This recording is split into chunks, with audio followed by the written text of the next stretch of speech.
1, 0. Liftoff. We have a liftoff. 32 minutes past the hour. Liftoff on Apollo 11.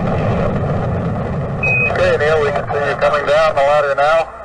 That's one small step for man, one giant leap for mankind.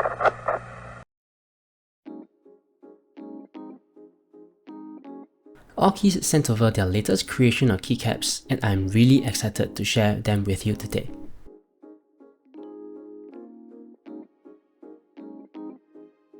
No monetary exchange took place for this review, even though Awekeys did send me this pre-production unit for free.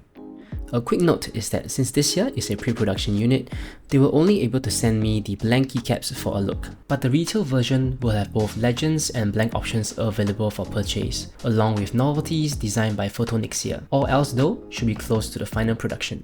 So the one I have here is called Moon Landing, Bright Side of the Moon.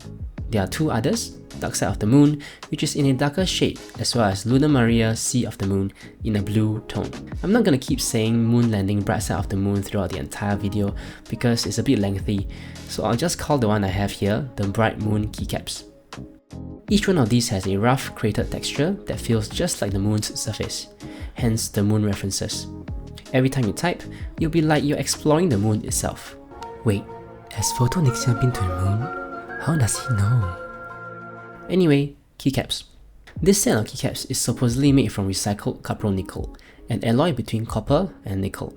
I was very curious about how the process looks like and asked the team for some video clips. Unfortunately, they couldn't share them since the process is a trade secret, so just bear with me while I use some relevant b-rolls for illustration. Essentially, what I understand is that they purified a bunch of cupronickel, melted the whole thing down and casted it into a block. They then went about using traditional CNC route to shape the keycaps. After electrostatic coating, an additional step of nano coating is used to add durability and create this unique glossy surface. It looks really organic in a sense that some of them look and feel somewhat like they were hammered, but other keycaps seem like it was put through a sort of sporadic surface chemical treatment. The imperfections give the keycaps a very tactile and satisfying typing experience.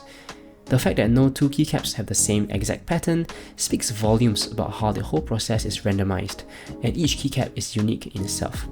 This is really awesome. By the way, have you ever touched metallic keycaps before?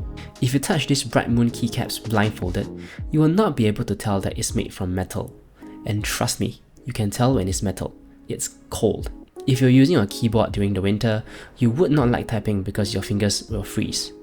Then again, you won't like anything during a long winter. The point is, these keycaps are not cold to the touch like anodized aluminum. What's more, the keycap might look rough on camera, but rest assured, it's not. To describe its texture as accurately as I can, it's somewhat like that of ceramic or polished plastic.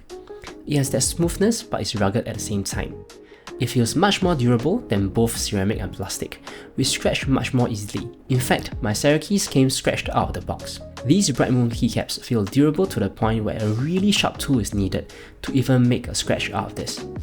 I definitely can't put a mark on these with my fingers, although I'm trying my best to here, so scratching these keycaps is quite impossible during normal uses of typing. The nano coating is really pulling its weight. However, when typing on these keycaps, they felt a little off. I scratched my head and stared at it for a good while, and that's when I noticed something interesting. These keycaps are sculpted a little different from standard cherry profile keys. The overall height and side profiles are similar, but the story is different on the top side. Normal cherry profiles take on more or less a squarey shape for 1U keys, and rectangular for longer keys. But on the Awekeys, the left and right edges slant inwards, making the base narrower than usual, and each keycap looks more like a trapezium than a square. It's not a big deal to get used to, but I had to double check with Awekeys whether this design was intentional. It turns out they had to machine the keycaps in this exact shape because the standard cherry profile would make the edges too sharp and uncomfortable to type on. And they coined this profile the ergonomic Awe profile. Pretty awesome, I say. Get it? Awe profile? Awesome? Yes? No? Moving on.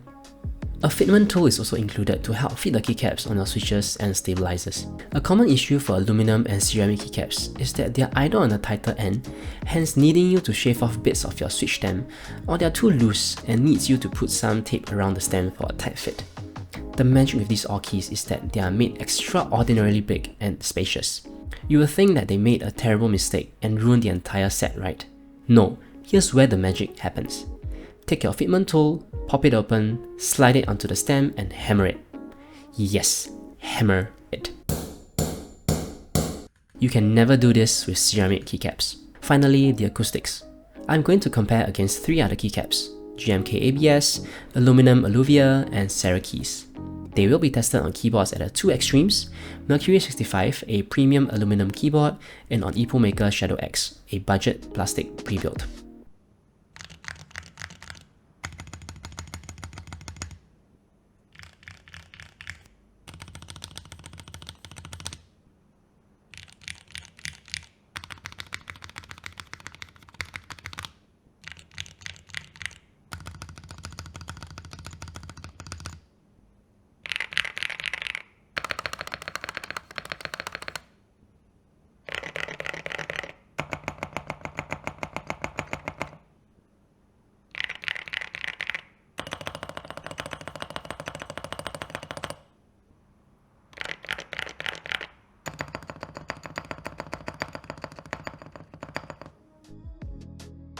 Usually for a product review, there's a mix of both pros and cons about it.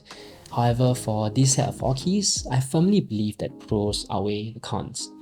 Number one is I really love the inspiration behind this set. I love how it looks, although it might not be for everyone because of its unique and hammered texture. One cool thing that I found on the back of these keycaps are the roll numberings, which means that you have no problem sticking them on even if they come blank. Also, I love the sound profile that these keycaps give. I believe they solved the one thing that plagued most aluminum and ceramic keycaps, and that is the metal ping during the upstroke. I really hate the high-pitched cling that comes out of those keycaps. But these Awekeys are perfectly fucky. These Bright Moon keycaps will launch on Kickstarter mid-July with a price tag of $199 US. Wait, this is $200? $200? I paid $350 for Alluvia and you're telling me this is $200. You know, I wouldn't even mind paying Alluvian money for this because these are really great. Anyway, if you're interested, I'll put the link in the description down below so you can follow up on the updates and also on priority shipping and all that good stuff. One more thing to note is that once these keycaps are sold out, they will not be restocked. So be sure to grab a set if you are interested in them. Alright, I'm done. See ya.